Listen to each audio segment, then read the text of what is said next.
Perikanan juga tidak hanya renang tapi ternyata juga ada juga yang juara taekwondo gitu ya. Jadi kalau tidak salah kan Pak Alim dan Bu Sita itu rajanya paten di perikanan begitu. Nanti bisa diceritakan mungkin.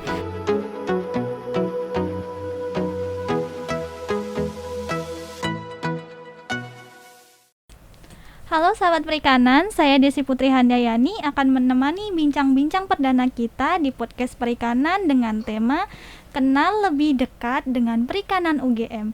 Dan saat ini telah hadir bersama saya dua narasumber dari Departemen Perikanan, ada Bapak Dr. Alim Isnan Setio dan Ibu Dr. Siti Ari Budianti.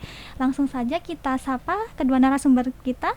Selamat siang Bapak Ibu, bagaimana kabarnya hari ini? Selamat siang, alhamdulillah sehat walafiat.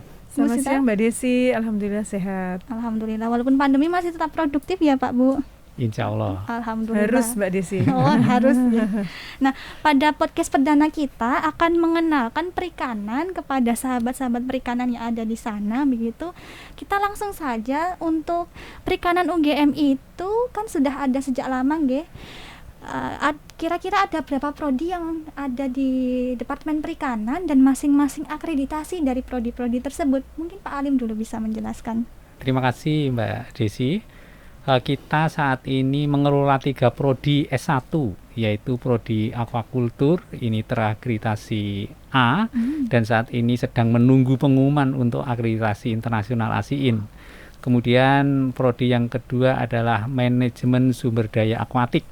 Prodi ini juga sudah terakreditasi A, dan juga seperti halnya aquakultur sedang menunggu pengumuman untuk akreditasi internasional. Wah. Yang ketiga adalah prodi teknologi hasil perikanan. Prodi ini sudah terakreditasi unggul dan juga sudah terakreditasi ASIIN. Kemudian untuk magister ilmu perikanan kita juga sudah terakreditasi unggul. Kemudian untuk S3 program ini masih bergabung menjadi satu dengan prodi S3 ilmu-ilmu pertanian, dan ini juga sudah terakreditasi A. Walaupun demikian kita sudah cukup banyak meluluskan S3 dari prodi ini dengan minat perikanan dan kelautan. Wah, luar biasa sekali. Berarti ada 3 prodi untuk program sarjana, 1 untuk magister, dan sedang akan untuk di program doktoral. Dan masing-masing akreditasi masing-masing prodi akreditasinya sudah sangat bagus ya Pak Bu. Nah, untuk Bu Sita sendiri menyambung dari jawaban dari Pak Alim tadi, ada 3 prodi untuk S1, 1 prodi untuk MIP. Untuk mekanisme pendaftaran apakah sama di prodi sarjana dan magister Ibu? Bisa dijelaskan? Ya, untuk program studi sarjana itu hanya 1 kali dalam 1 tahun, begitu Mbak Desi. Biasanya kalau sarjana itu bisa melalui jalur-jalur tertentu ya, misalnya jalur prestasi, misalnya SNMPTN, kemudian jalur UM, kemudian satu lagi jalur namanya apa Pak Alim ya? SBMPTN ya. Jadi kalau jalur S1 itu kemudian biasanya pembukaan pendaftaran untuk SNMPTN itu sekitar awal tahun, dengan pengumuman sekitar bulan Maret ini. Kemudian nanti selanjutnya setelah pengumuman kelulusan baru ada SBMPTN dan UM-UGM. Sedangkan kalau S2 itu ada 2 kali penerimaan, yaitu semester genap dan ganjil. Wah, berarti lebih fleksibel ya? Iya, lebih fleksibel. Hanya memang untuk detailnya itu ada di web UGM ya, UM-UGM ACID. Ya, jadi nanti kalau sahabat perikanan berminat begitu bisa mencari informasi di UM-UGM ACID. Sangat lengkap nanti informasinya. Wah, sudah sangat lengkap. Berarti tadi disampaikan bahwa ada 3 prodi, 1 untuk magister, akreditasinya sudah bagus, sudah unggul, dan ada beberapa yang internasional. Ditambah lagi mekanisme pendaftarannya juga mudah dan lengkap, bisa dilihat di web umugmac.id. Nah, sekarang untuk fasilitas penunjang kegiatan kuliah ataupun kegiatan praktikum dan penelitian bagaimana untuk di Departemen Perikanan? Mungkin bisa disampaikan Pak Alim terlebih dahulu. Pertama dari fasilitas pengajaran pendidikan dulu ya, kita menggunakan ruang-ruang yang seluruhnya adalah ruang-ruang ber-AC. Wah. Nah, kemudian juga ruang-ruang ini terbagi menjadi beberapa ruang sesuai dengan kapasitasnya. Ada yang kapasitas 30, 40, 60 hingga 100 mahasiswa. Wah, luar biasa. Nah, kemudian juga di Fakultas Pertanian juga mempunyai auditorium yang di situ bisa menampung sekitar 300 mahasiswa. Jadi kalau kita kuliah umum bisa menggunakan auditorium tersebut. Nah, kemudian juga untuk menunjang pendidikan pengajaran ini, semua ruang itu sudah terkoneksi dengan WiFi. Ya, 24 jam. 24 jam. Dan kemudian juga selain di ruang, di WiFi juga ada di laboratorium, di perpustakaan. Kemudian juga ada spot-spot tertentu, hotspot tertentu yang bisa digunakan untuk selalu connect dengan internet. Ya. Jadi ini untuk menunjang semua proses pendidikan. Kemudian juga untuk penelitian tentunya, untuk penelitian kita juga mengelola laboratorium. Secara struktural itu memang ada 6 laboratorium. Akan tetapi kalau kita lihat dari ruangannya itu kita mempunyai 10 ruang laboratorium. Wah, 10. Ya. Kemudian juga ada lab basah, kemudian kolam-kolam penelitian, kemudian juga untuk semacam lab yang berkolaborasi, laboratorium lapangan yang berkolaborasi dengan pihak ketiga, itu juga ada demikian. Nah, tentunya juga hal-hal semacam ini juga menunjang juga untuk pengabdian kepada masyarakat. Ya. Wah, berarti sudah sangat lengkap ya Pak Alim. Mungkin Bu Sita bisa menambahkan fasilitas penunjang kegiatan praktikum atau penelitian begitu? Ya, terima kasih Mbak Desi. Untuk kegiatan praktikum dan penelitian, alat-alat di departemen ini memang sangat lengkap ya. Jadi memang untuk masing-masing lab ada alat unggulan begitu yang bisa dimanfaatkan oleh mahasiswa. Mungkin sebagai tambahan untuk UGM itu juga punya LPPT ya Mbak Desi. LPPT. Iya. Jadi kalau misalnya adik-adik atau sahabat perikanan ingin masuk di UGM, alatnya bisa didapatkan tidak hanya di laboratorium saja di Departemen Perikanan, tapi juga di LPPT atau fasilitas UGM. Kemudian untuk alat-alat sendiri ini setiap tahun departemen juga selalu update begitu ya, selalu update. Jadi harapannya nanti kalau sahabat perikanan ini ingin masuk di sini jangan khawatir begitu ya, alat-alatnya selalu update, bisa dimanfaatkan untuk penelitian adik-adik. Kalau gedung baru AGLC itu untuk apa ya Bu Sita? Ya, untuk AGLC memang sementara ini arahannya digunakan untuk adik-adik pasca sarjana ya. Jadi arahannya untuk pasca sarjana karena di sana alat-alatnya lebih canggih begitu, jadi harapannya nanti akan sangat menunjang publikasi begitu, terutama untuk publikasi internasional. Wah, luar biasa sekali. Ya, berarti untuk pasca sarjana selain AGLC sebenarnya kita juga mempunyai gedung khusus pasca sarjana. Jadi untuk perkuliahan itu pasca sarjana mempunyai kelas-kelas tersendiri.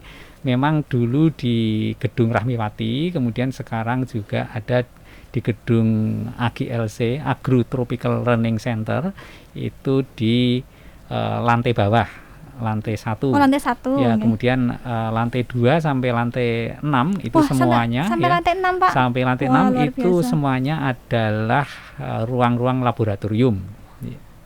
Berarti full dengan alat-alat canggih ya. Misalnya kemarin saya sempat mendengar kabar ada GCMS, LCMS, GCMS, kemudian Proximate Analyzer untuk satu alat ya Pak Ali. Ya betul, juga untuk bioinformatik juga ada di sana, jadi nanti bisa juga misalnya aja genome editing itu juga bisa dilakukan di sana.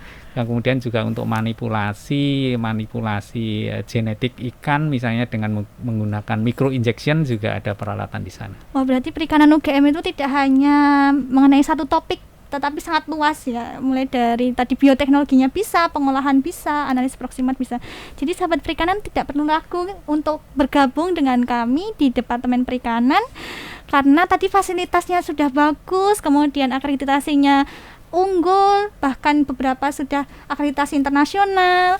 Kemudian ini yang ditanyakan selanjutnya adalah apakah Departemen Perikanan itu memiliki relasi-relasi begitu, misalnya ada universitas atau perusahaan atau instansi lain yang mendukung kegiatan magang, KL ataupun penelitian dari mahasiswa. Mungkin Pak Alim dulu bisa menjawab. Baik, jadi relasi-relasi kita itu bisa kita pilahkan dari relasi luar negeri maupun dalam negeri. Wah. Nah, sekarang dari dalam negeri dulu. Nah, dalam negeri kita juga mempunyai relasi yang bisa kita kelompokkan, relasi dari pemerintah, misalnya pemuda-pemuda, pemerintah pusat juga, kemudian juga relasi dari perusahaan-perusahaan. Cukup banyak perusahaan-perusahaan yang juga bekerja sama dengan kita ya. Kemudian juga kalau luar negeri kita juga mempunyai relasi-relasi untuk pengembangan pendidikan, penelitian dan pengabdian masyarakat, misalnya aja Tasmania University, kemudian Taiwan National Taiwan Ocean University, kemudian juga ada di Cina itu apa Bu Zita itu namanya ya, Xiamen ya Bu Zita ya, Xiamen University, kemudian Shizuoka University di Jepang, Ibaraki dan jadi itu beberapa universitas yang bekerja sama dengan kita. Kemudian juga beberapa tahun belakangan ini kita juga mempunyai relasi dengan ASEAN Institute of Technology Thailand ya, kemudian dengan beberapa universitas di Eropa, Stirling misalnya, Stirling University ya, Norwegian University NTOU ya, dan juga beberapa universitas lain di Asia ya. Ini cukup banyak. Nah, kalau yang dalam negeri cukup banyak ya Bu Zita ya. Jadi dalam 6 bulan terakhir saja kita melakukan MOU sebanyak berapa Bu Zita? 25 ya sekitar. Dalam sebulan 25 MOU. Bukan, dalam 6 bulan ya, dalam 6 bulan. Dalam 6 bulan itu kita menandatangani sekitar 25 MOU. Dan 25 perusahaan maupun juga instansi itu sekarang sudah digunakan untuk MBKM adik-adik mahasiswa. Jadi adik-adik mahasiswa bisa memilih berbagai macam lokasi sesuai dengan minat, bakat dan juga keinginannya. Ya, jadi ini untuk memberikan fasilitas pada mahasiswa mempunyai kesempatan-kesempatan yang baik untuk meningkatkan keterampilan. Melanjutkan dari jawaban Pak Alim, Bu Zita tadi disebutkan MBKM itu apa ya Bu? Bisa dijelaskan kepada sahabat perikanan? Iya, terima kasih Mbak Desi. Untuk MBKM itu Merdeka Belajar Kampus Merdeka sebenarnya ya. Itu mulai di launching tahun 2020. Baru saja ya? Baru saja. Jadi di aktivitas MBKM itu memberi kesempatan kepada mahasiswa untuk berkegiatan di luar kampus dengan SKS sekitar 20 sampai 40 SKS. Jadi satu semester itu Bu? Dua semester ya, per semester itu 20 SKS. Jadi kalau misalnya 40 SKS berarti mahasiswa harus mengambil 2 semester. Nah, untuk MBKM itu sendiri Departemen Perikanan sudah mulai sejak semester ganjil tahun 2021. Semester genap ya, semester genap 2021-2022 ini. Bahkan diikuti sekitar 90 mahasiswa dari 3 program studi. Wah, sangat banyak ya Bu, ya, 90 banyak mahasiswa. Sekali. Wah, itu mekanisme MBKM itu seperti apa? Jika ada mahasiswa yang ingin mendaftar, itu mungkin bisa dijelaskan Bu, mekanisme MBKM itu seperti apa? Ya, oke, terima kasih Mbak Desi. Untuk mekanisme MBKM itu kalau di Departemen Perikanan ini mengikuti alur dari fakultas juga. Jadi dari sini mahasiswa mendaftar, kemudian setelah itu nanti akan kita konversi atau mereka mengambil apa begitu ya. Mereka mengambil MBKM apa, kemudian dari masing-masing MBKM itu sendiri ada beberapa mata kuliah yang terkait begitu. Jadi misalnya dia magang di industri, di situ ada sekitar 10 mata kuliah yang kemudian bisa dikonversi menjadi 20 SKS yang disesuaikan dengan kegiatan di industri. Ya, jadi memang banyak sekali yang nanti misalnya adik-adik mau berkegiatan MBKM yang bisa diambil. Ya. Nah, terkait tadi kan sudah ada relasi dengan internasional begitu. Apakah memang MBKM itu memungkinkan kepada mahasiswa untuk mengambil ke universitas di luar negeri atau hanya di dalam negeri untuk MBKM itu? Mungkin Pak Alim bisa menambahkan. Jadi sangat besar peluangnya untuk Wow. adik-adik mahasiswa pergi ke luar negeri gitu ya. Pergi ke luar negeri. Nah, Tidak hanya traveling tapi belajar ya Pak. belajar. Jadi bisa juga menggunakan skema AIMS kalau dulu ya, ASEAN International Mobility Student itu juga ada. Nah, kemudian sekarang kan ada ISMA ya, IISMA ya, IISMA, Indonesian International Student Mobility Award. Itu juga bisa, itu yang dikelola oleh Kemenristek, maksud saya Dikti ya, Dikti. Nah, kemudian selain itu juga ada beberapa kerjasama dengan beberapa universitas yang sudah saya sebutkan kemarin. Saya kira dulu Mbak Desi juga mengikuti itu waktu itu juga sampai ke Taiwan ya waktu itu ya. Iya, Pak. Waktu itu pada saat masih S2 ya. S2.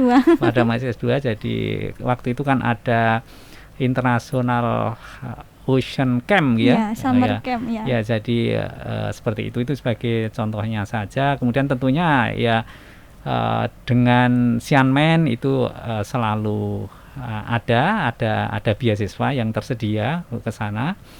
Kemudian juga dengan universitas-universitas lain, Shizuoka misalnya, Ibaraki itu selalu ada, setiap tahun selalu ada. Nah, memang ini harus berkompetisi juga dengan mahasiswa-mahasiswa lain dari luar prodi selain di prodi perikanan gitu ya. Jadi memang kita harus mempersiapkan lebih baik ya, harus siap bersaing ya. Wow, berarti sudah sangat terbuka lebar untuk teman-teman yang untuk sahabat perikanan yang ingin keluar negeri, tidak hanya sekedar traveling, bisa untuk pertukaran mahasiswa atau melakukan kegiatan penelitian. Nah, saat ini kan sedang pandemi. Bagaimana kegiatan belajar mengajar di Departemen Perikanan, Bu Sita?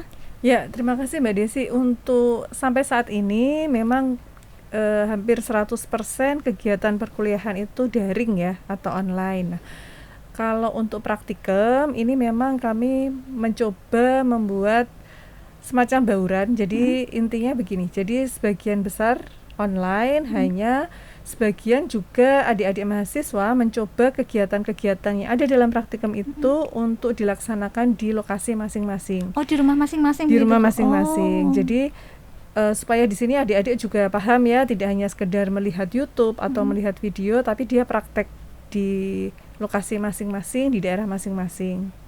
Kalau semacam ELO gitu Bu, itu media pembelajaran juga ya kalau tidak salah. Jadi ELO itu adalah platform yang dimiliki UGM, masuk dalam LMS ya, Learning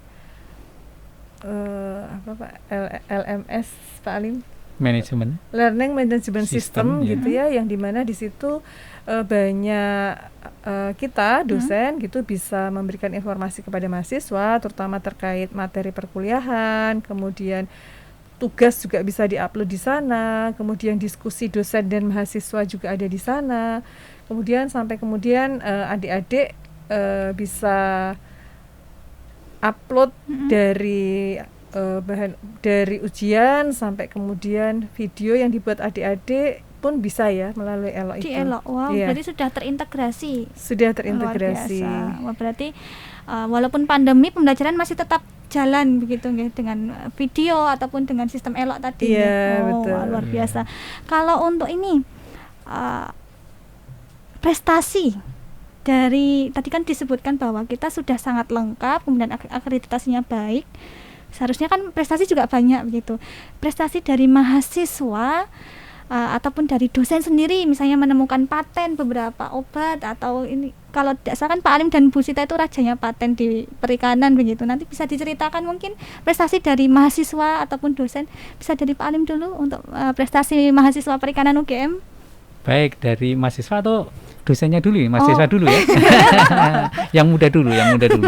Ya, untuk mahasiswa itu memang kita cukup banyak mempunyai prestasi ya, baik itu yang akademis maupun yang non akademis.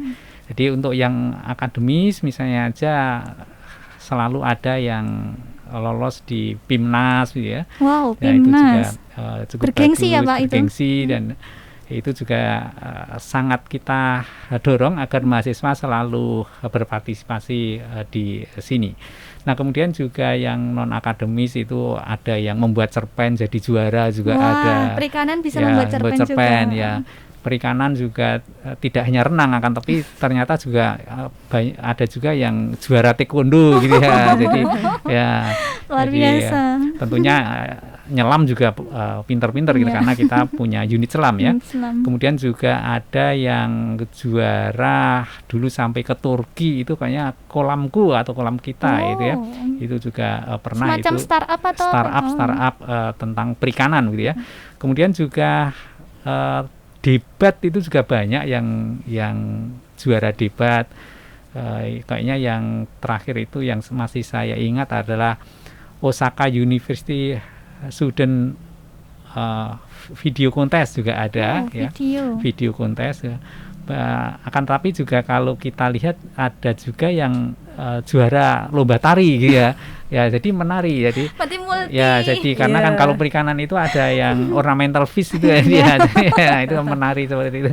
Ya, jadi itu seni ya. Jadi perikanan juga ada seninya ya.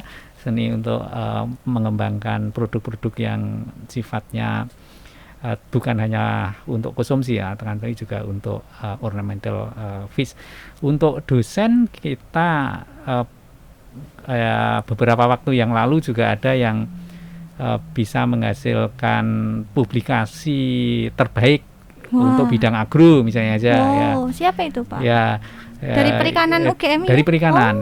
Kemudian juga masuk ke 100 terbaik saintis Indonesia misalnya aja.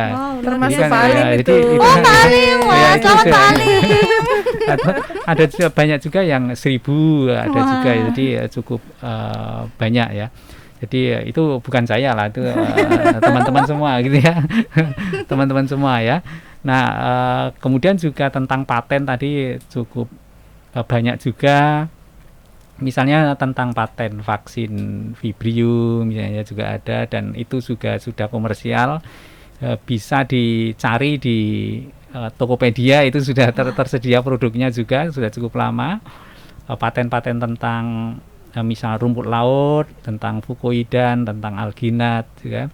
Kemudian tentang spirulina ya Bu Sita ya dulu ya. Bu Sita itu juga. Jadi cukup banyak sebenarnya yang ada. Nah, yang perlu kita dorong adalah nanti untuk komersialisasi dan hilirisasi yang lebih gencar lagi ya. Wow. Ya. Kalau Bu Sita sendiri terkait prestasi dosen begitu ataupun mahasiswa, ada yang ingin ditambahkan?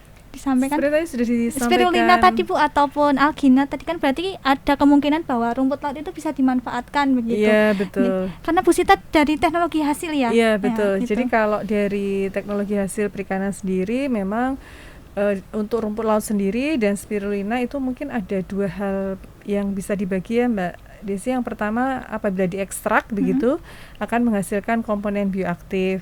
Kemudian di sisi lain kita bisa memanfaatkannya menjadi produk ya. Jadi misalnya fortifikasi spirulina atau rumput laut itu ke dalam produk.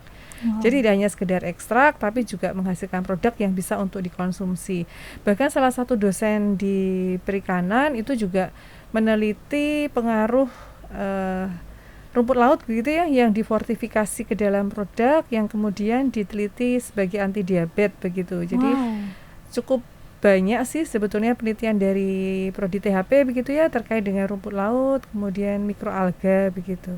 Berarti Pak Alim yang budidaya, kemudian mengembangkan vaksin, kemudian memanen rumput laut, kemudian mengambil alginat, Bu Sita yang memanfaatkan produknya begitu ya. Berarti saling berkesinambungan.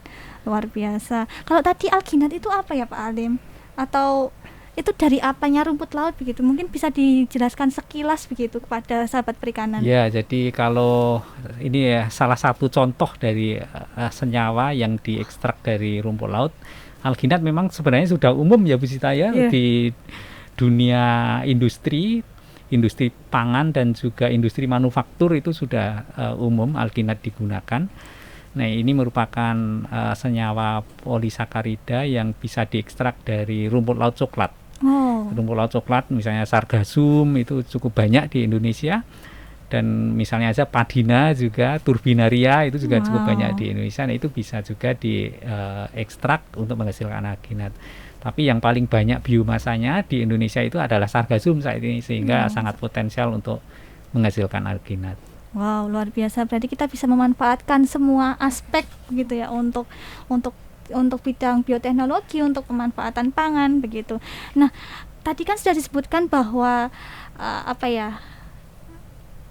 kualitas dari mahasiswa sudah teruji, yang berprestasi. Nah, kira-kira dari alumni sendiri, kita kan sudah sudah berdiri sejak 1963 sampai sekarang begitu. Profil alumni kira-kira tersebarnya sebagian besar apakah hanya sebagai pembudidaya ikan atau di sektor-sektor lain ya? Mungkin Bu Sita dulu bisa menjelaskan dari alumni, profil alumni. Ya, kalau terkait profil alumni sendiri sangat tersebar begitu ya Mbak Desi, dari yang bekerja di instansi pemerintah, kemudian di perguruan tinggi sebagai tenaga pengajar misalnya. Bahkan yang akhir-akhir ini sekarang terutama untuk alumni-alumni muda banyak yang kemudian mendirikan usaha sendiri atau startup, itu sudah ada juga dari teman-teman alumni. Jadi kalau misalnya sahabat perikanan ini nanti akan bergabung dengan Departemen Perikanan, akan sangat banyak sekali jalur-jalur untuk pasca lulusnya ya, dari instansi pemerintah sampai kemudian usaha sendiri atau wira swasta begitu, atau entrepreneur. Wow, dari Pak Alim? Jadi untuk alumni juga kalau kita lihat dari sejarahnya dan yakini banyak juga yang menduduki direktur, baik itu di KKP juga ada ya. Kemudian juga ternyata itu juga ada yang menjadi politikus. Wah, politikus. Jadi menjadi anggota DPRD misalnya, itu juga cukup banyak ternyata. Jangan-jangan itu alumni dari KMIP ya Pak? Oh iya, jadi itu kan merupakan sesuatu yang bagus juga. Dengan berlatih organisasi, kemudian kita bisa juga nanti menjadikan karir yang ada hubungannya dengan keorganisasian itu akan lebih matang dan lebih baik. Wow, berarti tadi kan disinggung ada organisasi ya Pak. Itu berarti ada memang semacam wadah keluarga mahasiswa ya di perikanan itu? Ya, memang ada. Jadi namanya KMIP, Keluarga Mahasiswa Ilmu Perikanan. Ini sudah cukup lama dan selalu kita dorong agar selalu mengembangkan kegiatan-kegiatannya dan selalu untuk berprestasi. Kemudian dari departemen juga memberikan fasilitas-fasilitas. Jadi misalnya aja unit selam kita berikan fasilitas peralatan selam, kemudian juga kita berikan fasilitas-fasilitas pendanaan, dan juga kita berikan misalnya aja untuk mengembangkan ide-ide yang nanti hubungannya dengan kompetisi di luar, misalnya aja PIMNAS ya, itu juga kita beri fasilitas, dan bahkan kita berikan semacam pembimbing dari para mahasiswa kita. Jadi masing-masing unit kegiatan kita berikan pembimbing. Termasuk podcast ini ya Pak? Ya, termasuk podcast. Jadi nanti juga akan kita hadirkan adik-adik dari KMIP nantinya ya. Wah, ya. luar biasa. Oke, berarti memang sudah sangat bagus ya perikanan UGM itu. Jadi sahabat perikanan tidak perlu ragu lagi untuk bergabung dengan kita. Tetapi kalau misalnya ingin kepo lebih lanjut, untuk web perikanan UGM itu apa ya Bu Sita? fish.faperta.ugm.ac.id ya. Oke, berarti di fish.faperta.ugm.ac.id itu sudah banyak sekali info ya Bu. Oke. Untuk mengakhiri podcast perdana kita begitu, sebelum kita tutup, bisa disampaikan closing statement dari Pak Alim dan Bu Sita terkait perikanan UGM gitu kepada sahabat perikanan. Bisa Pak Alim dulu? Baik, terima kasih. Jadi Departemen Perikanan Fakultas Pertanian UGM ini selalu berkomitmen untuk meningkatkan kualitas pendidikan, pengabdian masyarakat, dan juga tentunya penelitian. Nah, oleh karena itu untuk adik-adik mahasiswa yang nanti bergabung di departemen ini, kami persilahkan untuk mengembangkan ide-ide yang cemerlang, kemudian kita kembangkan bersama untuk membangun perikanan dan kelautan kita. Luar biasa, wow, luar biasa sekali closing statement dari Pak Alim. Dari Bu Sita? Ya, mungkin sedikit saja menambahkan tadi yang belum disampaikan Pak Alim. terutama untuk adik-adik sahabat perikanan yang akan bergabung, begitu kami sangat welcome. Tadi sudah disampaikan Pak Alim, kita akan selalu membimbing adik-adik begitu ya dari segala aspek begitu, entah itu dari akademis maupun non akademis. Intinya kami membuat supaya adik-adik nyaman di sini. Mudah-mudahan adik-adik tertarik untuk bergabung di Departemen Perikanan. Wah, luar biasa sekali, berarti Departemen Perikanan salah satu pilihan yang terbaik untuk masa depan dari sahabat perikanan yang mau melanjutkan dari jenjang SMA ke sarjana atau sarjana ke magister atau dari magister ke doktoral. Baik, terima kasih Pak Alim dan Bu Sita yang telah berkenan hadir untuk menceritakan tentang Departemen Perikanan, dan nantinya untuk episode selanjutnya pasti ditunggu-tunggu oleh sahabat perikanan. Makanya jangan lupa untuk klik tombol like, komen, dan subscribe untuk mendapatkan informasi lebih lanjut tentang Departemen Perikanan UGM. Saya Desi Putri Handayani, Ibu Sita dan Pak Alim pamit undur diri. Sampai ketemu di podcast selanjutnya. Sampai jumpa.